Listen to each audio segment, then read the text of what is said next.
Kamu mau melamar anak saya? Iya Om, Memang modal kamu apa? tabungan emas pegadaian. Tabungan emas Pegadaian? Betul Om, untuk masa depan, untuk investasi, serta keperluan lainnya. Tepat sekali, ayo menabung emas. Nabungnya mulai dari 5.000-an saja. Top up emasnya bisa di ATM, e-banking, dan m-banking Om. Kamu memang calon mantu yang kekinian banget deh. Bu, Pegadaian. Bapak Budiman P. Siahaan, Kepala Bagian Pengawasan Otoritas Jasa Keuangan Provinsi Kalimantan Timur. Kepada Bapak Budiman dipersilahkan. Terima kasih Kak Eva. Yang kami hormati Bapak Asror Maskuri, Vice Presiden PT Pegadaian Area Balikpapan. Lalu ada di sini Pak Aris Abdillah, pemimpin cabang Peri Ahmad Yani. Terima kasih atas undangan untuk kita melakukan bersama webinar di bidang kegiatan lembaga jasa keuangan dan bidang perekonomian. Pertama-tama kami mengucapkan permohonan maaf kami karena pada saat bersamaan pada sore hari ini Pak Made, pemimpin Kepala Otoritas Jasa Keuangan Provinsi Kalimantan Timur, yang pada saat bersamaan kebetulan ada kegiatan yang tidak bisa dihindari. Sore hari ini kami sapa dulu Pak Asror Masuri, Vice Presiden PT Pegadaian Area Balikpapan. Selamat sore Pak.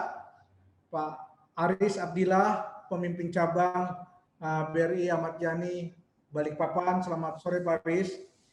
Bapak Ibu sekalian, peserta kegiatan webinar pada sore hari ini, kami akan memaparkan beberapa fungsi tugas otoritas jasa keuangan, dan kami akan share tayangan kami Mbak ya, supaya mudah kita mengenal otoritas jasa keuangan itu apa. Ya, kami akan menyampaikan tayangan kami terkait otoritas jasa keuangan. Bapak Ibu sekalian, bahwa otoritas jasa keuangan ini berdiri berdasarkan Undang-Undang Nomor 21 2011, di mana memiliki fungsi dan tugas mengatur, mengawasi di bidang lembaga jasa keuangan yang beraktivitas di negara kita. Sebelum masuk ke sana, kami akan menyampaikan juga bahwa otoritas jasa keuangan merupakan lembaga otoritas di bidang jasa keuangan yang sebelumnya berasal dari beberapa lembaga atau otoritas. Pertama adalah Bank Indonesia, kedua adalah Departemen Keuangan. Pada tahun 2011 berdasarkan Undang-Undang 40, ya, kami memiliki tugas mengatur dan mengawasi di bidang lembaga jasa keuangan, termasuk di dalamnya adalah melindungi konsumen. Dalam hal ini adalah yang bertransaksi di bidang lembaga jasa keuangan. Next. Dalam mengatur dan mengawasi industri jasa keuangan ini ada beberapa kegiatan yang kami laksanakan. Pertama di bidang perbankan, pengawasan perbankan, lalu asuransi, multi finance, lembaga dana pensiun, dan pasar modal. Fungsi tugas itulah yang menjadi kewenangan kami dalam melaksanakan pengaturan pengawasan di industri jasa keuangan. Dalam hal bidang perbankan, pengaturan dan pengawasan sektor jasa keuangan itu mencakup pertama di sektor perbankan adalah bank umum konvensional.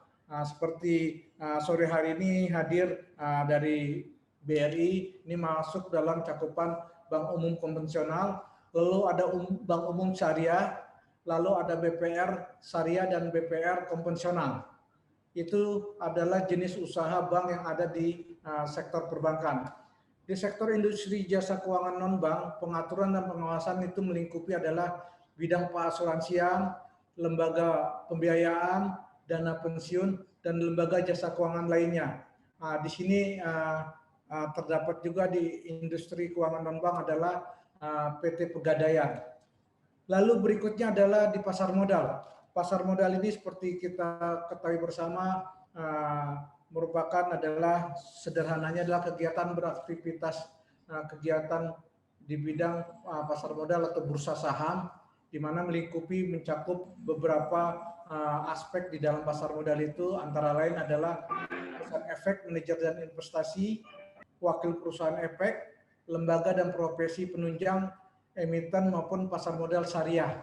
Itu yang mencakupan lingkup tugas di bidang pengawasan pasar modal. Undang-undang OJK kita juga memiliki peran bagaimana melindungi konsumen dan masyarakat.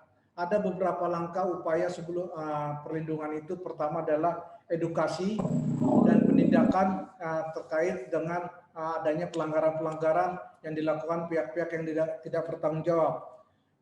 Pencegahan atau preventif edukasi ini adalah memberikan semacam pemahaman, pengetahuan kepada masyarakat terkait dengan produk dan layanan keuangan. Di sini kita bekerja sama dalam sore hari ini adalah bagian dari edukasi kita bersama dengan Pegadaian dan Bank Rakyat Indonesia melakukan edukasi dengan harapan bahwa pemahaman pengetahuan Bapak Ibu sekalian terkait dengan produk dan layanan keuangan dapat menjadikan semacam upaya untuk kita tidak terkena atau tidak masuk dalam wilayah misalkan investasi bodong yang lagi marak, ataupun kita juga bisa tahu bagaimana produk dan layanan keuangan di seluruh industri jasa keuangan. Lalu terkait dengan penindakan atau kuratif, ini terkait apabila adanya pengaduan nasabah, lalu kita melakukan semacam pendampingan terkait dengan permintaan-permintaan kami dari lembaga hukum, misalkan dari pengadilan terkait dengan saksi ahli, di mana kita memberikan semacam pemahaman kepada masyarakat apabila ada hal-hal yang terkait dengan pelayanan jasa keuangan yang ilegal, kita akan memberikan semacam penindakan atau kuratif, termasuk juga pelaporan-pelaporan kepada lembaga yang berwenang. Next. Kesempatan ini kita juga akan memberikan gambaran bagaimana kita bisa mengerti mengenai aktivitas sektor jasa keuangan, layanan dan produknya. Dengan literasi keuangan ini kita dapat memberikan semacam gambaran, kita bisa memilah, menilai, serta kita bisa bersikap terkait dengan bagaimana kebutuhan kita mengenai layanan keuangan, produk-produk apa yang kita perlukan, sehingga secara individual kita memang dapat aktivitas ekonomi kita bisa terlayani dari lembaga-lembaga jasa keuangan yang ada.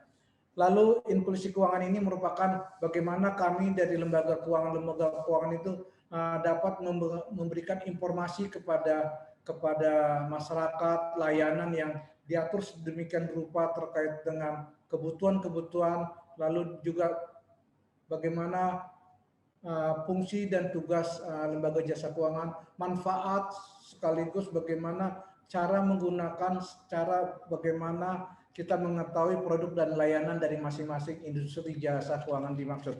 Next. Bapak Ibu yang telah kami sampaikan, ini adalah gambaran kondisi literasi dan inklusi keuangan saat ini, di mana kita melakukan survei secara berkala dari tahun 2016 ke 2019 tahun kemarin, di mana seperti kita ketahui dari tabel di atas ini bisa kita melihat semakin adanya peningkatan pemahaman, pengetahuan, dan terkait juga bagaimana pemilihan lembaga jasa keuangan yang ada di masyarakat.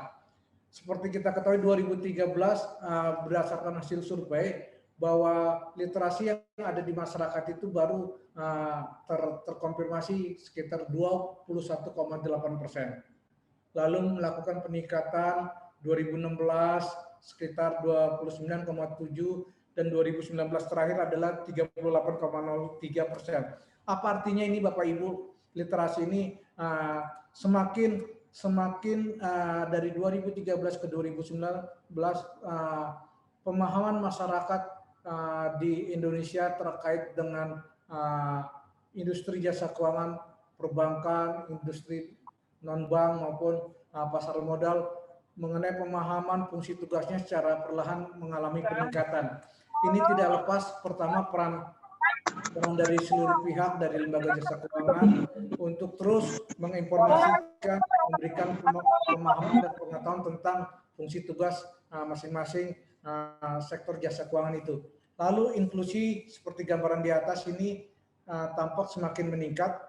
Tahun 2013 59,7%, mengalami peningkatan yang cukup signifikan sekitar 67,8%, dan tahun 2019 76,19%. Ini menggambarkan apa inklusi ini? Ini menggambarkan bahwa sudah banyak masyarakat yang melakukan aktivitas layanan jasa keuangannya dengan beberapa lembaga jasa keuangan yang ada. Dari baik itu sektor perbankan, baik itu sektor non perbankan, pegadaian, lalu asuransi maupun lembaga jasa keuangan lainnya seperti multi finance.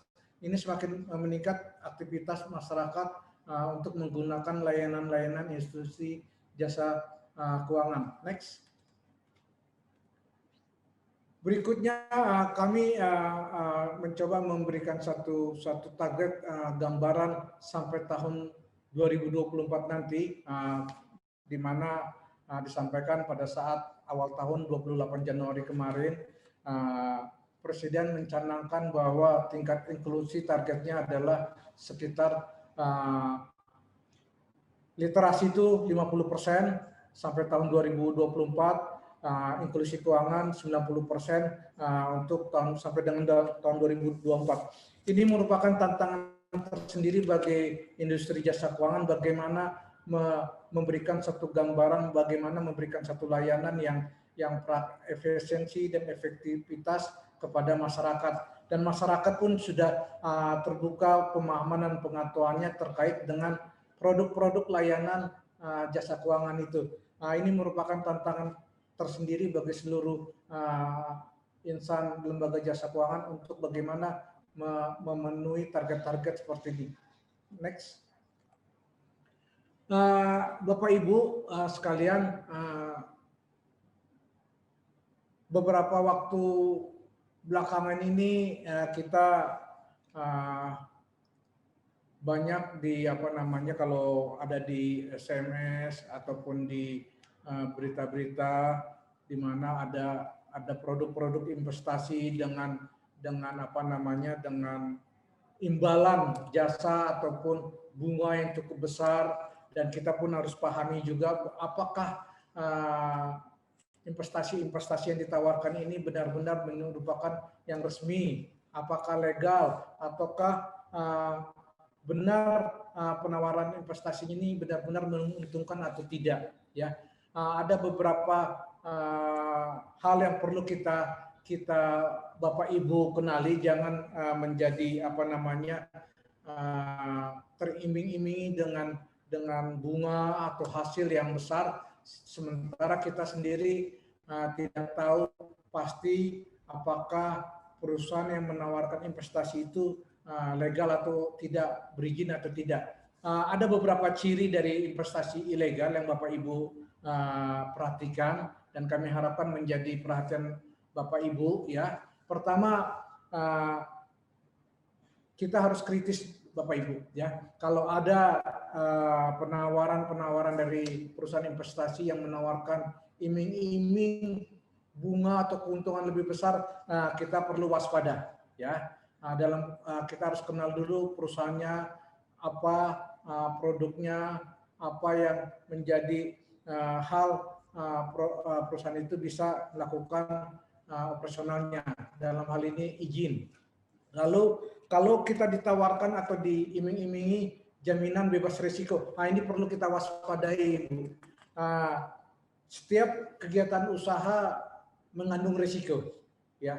Kita pun berdagang berdagang eceran ataupun berdagang di rumah ataupun di pasar, kita ada resiko. Pedagang sayur resikonya sayur-sayur itu kalau nggak laku kan busuk atau layu. Nah, ini yang perlu kita pahami atau kita kritisi kalau ada tawaran investasi kepada Bapak Ibu dengan dua kondisi, iming-iming keuntungan terlalu besar dan jaminan bebas risiko perlu kita waspadai.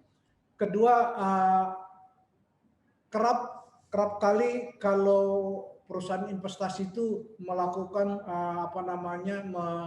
memanfaatkan testimoni atau pendapat terus pemikiran dari beberapa pihak, baik itu pejabat, tokoh-tokoh publik maupun tokoh agama, ya yang menjanjikan misalkan penarikannya dana murah, fleksibel, lalu jaminan pembelian kembali. Ya, ini perlu kita waspadai juga Bu, kondisi-kondisi demikian. Apalagi konfirmasi yang perlu kita ketahui adalah risiko dan izin itu juga. Next. Investasi ilegal ini biasanya dan kerap sering terjadi dengan skema Ponzi, Bapak Ibu, bahwa skema Ponzi itu di mana ada menawarkan kepada beberapa pihak, mengikutsertakan beberapa pihak, sehingga lapis pertama terkumpul, lalu lapis pertama ini dimintakan juga oleh pihak-pihak perusahaan itu untuk mencarikan lagi calon-calon investor dengan janji-janji yang tadi manis tadi, bunga besar, lalu bebas risiko, lalu yang terdahulu kalaupun ada penyelesaian atau penarikan dana-dananya atau pemberian bunga atau keuntungan diambil dari lapis-lapis sesudahnya. Jadi dia saling menutupi Ibu pada satu ketika karena sudah jenuh atau karena masyarakat beramai-ramai mengambil, akhirnya kondisi-kondisi itu menyebabkan terjadinya permasalahan atau penyimpangan dalam transaksi bisnis yang ditawarkan itu. Ini yang perlu kami ingatkan kepada Bapak Ibu ya. Pertama tadi yang kami ulangi, waspada investasi ini jangan kita termakan bujuk rayu, iming-iming, suku bunga ataupun hasil yang besar, lalu apalagi diiming-imingi dengan bebas risiko. Ini perlu dikritisi, termasuk juga kita juga minta Bapak Ibu kalau ada penawaran itu sudah mendapat izin nggak dari OJK. Kira-kira seperti itu Bapak Ibu. Next. Terkait dengan layanan perlindungan konsumen, layanan konsumen OJK, kami memberikan layanan terkait pengaduan, baik itu pakai email, ya, medsos, dengan di Instagram maupun WhatsApp atau telepon. Bapak Ibu bisa mencatat ini, di mana surat ini bisa ditujukan kepada anggota Dewan Komisioner OJK di Menara Radius Prawiro lantai 2 Komplek Perkantoran BI. Emailnya bisa Ibu catat Bapak Ibu, konsumen@ojk.go.id. Lalu websitenya ada di www.sikapiuangmu.ojk.go.id. Lalu di Instagram di @ojk Indonesia. Lalu kalaupun kita minta di WhatsApp ya bisa dicatat nomor ini Bu, nomor telepon call center 157, lalu faxmail 021 385 8321. Terkait permintaan sistem layanan informasi keuangan SLIK, kita layani dari jam 8 sampai 15, namun dalam kondisi COVID seperti ini kita tidak bisa melayani tentu tatap muka, namun kita mengajukan permintaan ke melalui website. Next. Mungkin itu Mbak Eva pengantar untuk diskusi kita nanti. Kiranya manfaat dari tayangan ini bisa kita diskusikan pada kesempatannya. Terima kasih, silakan Mbak Eva. Waktu dan tempat kami kembalikan kepada Mbak Eva. Baik, terima kasih Bapak Budiman untuk pemaparan materinya. Adapun intisari yang bisa kita petik dari yang telah dipaparkan dari Bapak Budiman sendiri adalah OJK itu memiliki fungsi dan mengawasi industri jasa keuangan di mana untuk melindungi konsumen dari banyak lembaga keuangan ilegal seperti investasi ataupun pembiayaan-pembiayaan lainnya agar jangan sampai konsumen menjadi korban dari lembaga keuangan ilegal yang menjanjikan dana murah, fleksibel dan iming-iming lainnya. Adapun nantinya dari OJK sendiri akan memberikan literasi dan inklusi keuangan agar memberikan gambaran kepada masyarakat untuk memilih lembaga-lembaga keuangan mana saja yang tepat bagi masyarakat yang udah terdaftar di OJK sendiri. Dan tadi yang seperti Bapak katakan juga. Sorry Mbak Eva, suaranya kecil. Kecil ya? Ya. Sekarang Mas sudah Sekarang udah gede, Udah gede. Baik, saya ulang ya. Baik, jadi untuk intisari yang telah dipaparkan dari Bapak Budiman sendiri, adapun yang bisa kita ambil adalah yang kita petik, OJK sendiri memiliki fungsi untuk mengawasi dan mengatur industri jasa keuangan, di mana untuk melindungi konsumen dari banyak lembaga keuangan ilegal seperti investasi maupun pembiayaan lainnya, agar jangan sampai konsumen menjadi korban dari lembaga keuangan ilegal yang menjanjikan dana murah dan iming-iming lainnya. Dan nantinya dari OJK sendiri akan memberikan gambaran kepada masyarakat lembaga keuangan mana saja yang cocok untuk dijadikan yang tepat bagi masyarakat dan sudah pasti sudah berizin dari OJK sendiri. Dan apabila ada pengaduan-pengaduan yang ingin dikeluhkan oleh nasabah sendiri bisa melalui layanan yang telah di-share dari OJK, bisa melalui WhatsApp, Instagram dan juga email. Baik Bapak, terima kasih. Selanjutnya kita akan melanjutkan materi yang akan disampaikan oleh pemimpin cabang Bank BRI Kantor Cabang Balikpapan Ahmad Yani, Bapak Aris Abdillah. Kepada Bapak Aris Abdillah dipersilahkan. Hadirat Allah Subhanahu Wa Taala, kita diberi kesehatan dan juga kesempatan. Sore ini saya diundang dari teman-teman Pegadaian untuk bisa sedikit sharing pengetahuan kaitannya dengan inklusi keuangan dan literasi keuangan. Tentunya inklusi tidak bisa dipisahkan dengan literasi keuangan itu sendiri. Mengapa itu penting? Karena inklusi seperti yang tadi Pak Budiman sampaikan bahwa inklusi itu bagaimana semua orang bisa mengakses layanan keuangan dan jasa keuangan itu dengan mudah dan aman. Nah, tentunya itu juga merupakan kewajiban dari kami, khususnya perbankan, khususnya kami di Bank Rakyat Indonesia, untuk juga satu itu pinjaman, kemudian simpanan, jasa bank lainnya, dan kami menekan ada pemberdayaan masyarakat. Bagaimana masyarakat itu perekonomiannya bisa naik. Itu juga adalah bagian dari tanggung jawab kami. Ya, jadi bagaimana kemudahan masyarakat itu untuk mengakses pinjaman, simpanan, kemudian jasa bank lainnya. Di dalamnya mungkin jasa bank lainnya itu nanti akan saya jelaskan. Next, Mas. Untuk pinjaman sendiri, tentunya di masyarakat ada dua kategori, yaitu masyarakat atau pelaku ekonomi yang dia visible tapi belum bankable. Atau yang kedua, beliau memang visible dan juga sudah bankable. Kalau beliau itu adalah visible tapi belum bankable, artinya belum bankable itu cara perizinan mungkin belum sesuai dengan standar yang ditentukan oleh pemangku kebijakan, maka pemerintah melalui kami di Bank Rakyat Indonesia ada namanya subsidized loan, yaitu pinjaman-pinjaman yang disubsidi.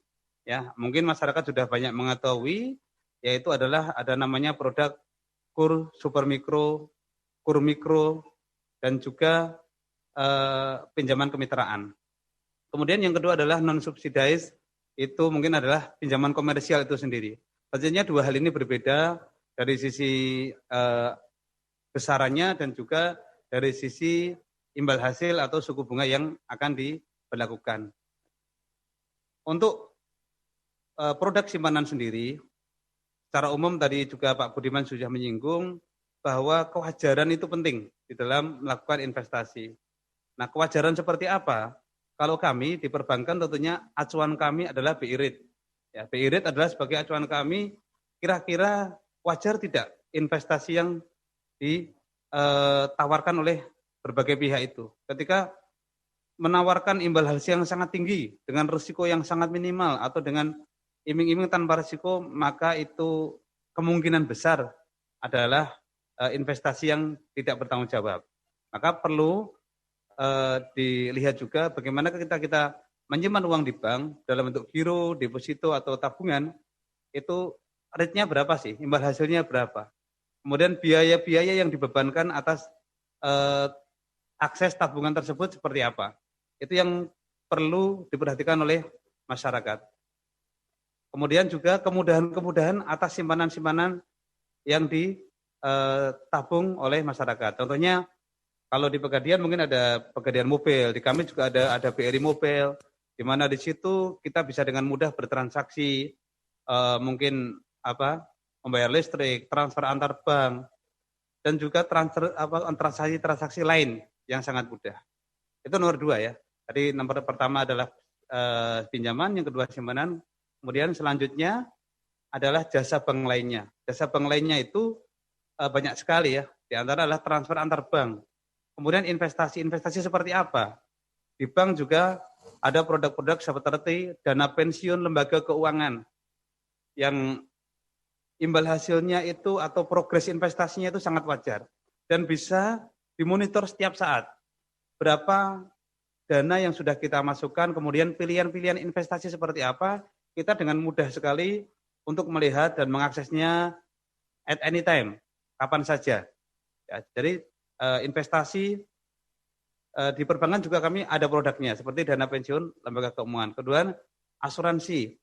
Kita juga ada asuransi baik yang levelnya mikro ya sampai yang asuransi yang biasa ya, asuransi jiwa mungkin. Asuransi mikro kita ada namanya AMKKM ya, asuransi mikro, asuransi kematian dan kecelakaan. Nah, itu cuma 50.000 setahun itu bisa mengcover kesehatan dengan jumlah tertentu tentunya, kemudian kematian yang diakibatkan oleh kecelakaan, kemudian transaksi itu sendiri ya. Nah, jasa bank lainnya ini dalam rangka untuk inklusi keuangan perlu kami sampaikan bahwa kami di Bank Rakyat Indonesia sudah sangat banyak memperbanyak atau menyebar, terbesar dan tersebar istilahnya kami. Ya, kami di seluruh Indonesia kita mempunyai channel baik yang channel-channel offline maupun online. Channel offline dalam hal ini adalah kantor-kantor. Kami mungkin mempunyai kurang lebih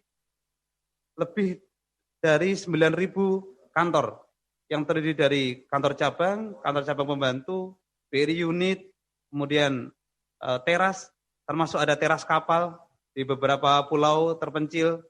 Itu adalah bagian dari BRI untuk mempercepat dan memperluas literasi dan inklusi keuangan. Dan juga untuk mempercepat inklusi keuangan itu sendiri, kami juga sudah mempunyai 406.000 agen briling yang tersebar di seluruh Indonesia. Agen briling ini semacam kepanjangan tangan kami, di mana masyarakat bisa melakukan transaksi keuangan, menabung, menarik uang, transfer, setor pinjaman Pegadaian, tabungan emas Pegadaian, itu bisa dilakukan di agen-agen briling kami yang tersebar di seluruh Indonesia. Dan itu dijamin keamanannya oleh Bank Rakyat Indonesia. Selanjutnya tidak kalah penting adalah selain inklusi keuangan, kami juga bertanggung jawab sedikit banyak untuk melakukan inkubator bisnis. Yaitu kita ada program inkubator, yakni bagaimana membuat usaha-usaha kecil khususnya, usaha-usaha mikro atau super mikro, ini bisa menjadi go modern, kemudian menjadi go digital, mereka juga bisa go online, sehingga harapannya menjadi dengan cara apa? Kami mempunyai microfinance center, di mana di sana terdapat kegiatan riset, kemudian konsultasi, artinya orang-orang yang dibina dalam wadah UMKM Center ini bisa melakukan konsultasi dan juga akan diberikan akses untuk memperbesar networking sehingga bisnisnya bisa menjadi lebih besar gitu. Kira-kira itu dari kami, dari BRI, kaitannya dengan inklusi keuangan, produk-produk apa saja, kemudian layanan-layanan apa saja yang bisa kami berikan kepada masyarakat luas. Harapannya dengan menggunakan lembaga keuangan yang terdaftar dan terpercaya, maka masyarakat aksesnya lebih mudah dan juga tetap terjamin keamanannya. Terima kasih. Assalamualaikum warahmatullahi wabarakatuh. Waalaikumsalam warahmatullahi wabarakatuh. Terima kasih untuk pemaparannya dari Bapak Aris Abdillah. Yang bisa kita petik dari sini adalah bahwa inklusi keuangan tidak bisa dipisahkan dari literasi keuangan kepada masyarakat. Karena itu hak semua orang.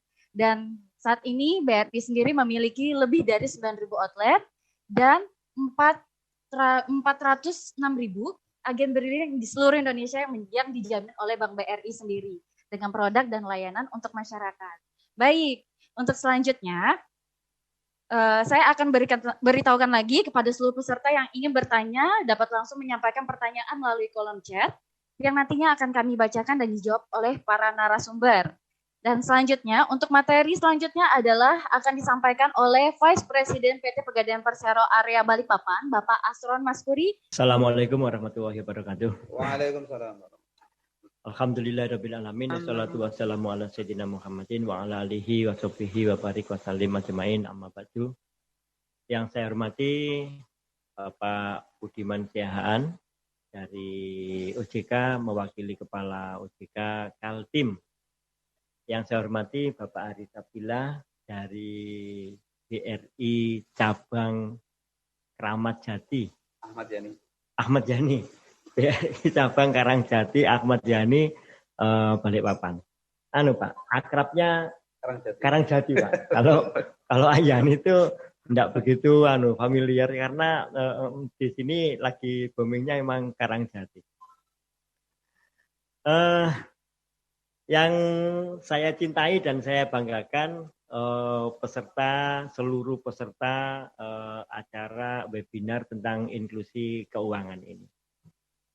Bapak Ibu yang saya banggakan, tadi sudah panjang lebar disampaikan oleh Bapak Budiman Siahaan tentang literasi dan inklusi keuangan, betapa pentingnya literasi dan betapa pentingnya inklusi keuangan untuk Bapak Ibu supaya benar-benar waspada dengan baik itu dari sisi pinjaman permodalan maupun waspada kalau Bapak Ibu kebanyakan duit. Nah, kalau kebanyakan duit perlu investasi. Nah, waspada tempat-tempat investasi.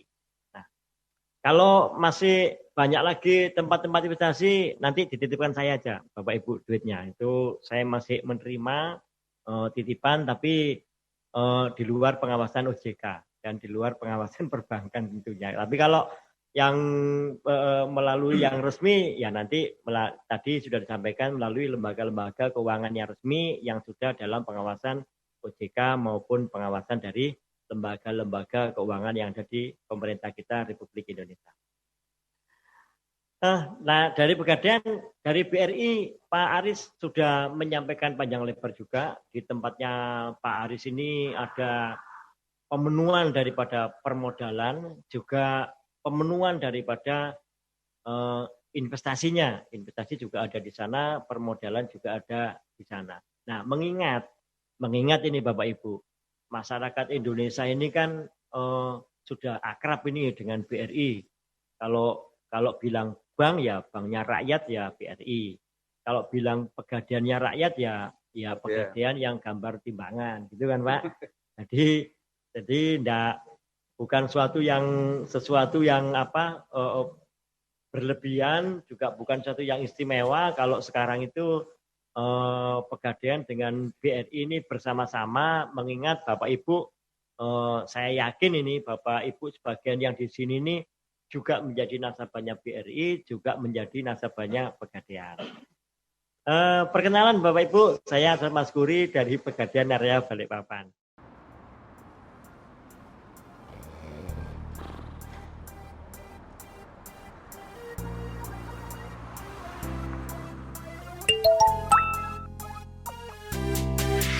Gajian, gajian, gajian. Emas, emas, emas. Selalu, selalu, selalu. Emas, emas, emas. Udah gajian? Jangan lupa nabung pakai promo gajian emas di aplikasi Pegadaian Digital. Ada promo gajian emas di setiap bulannya.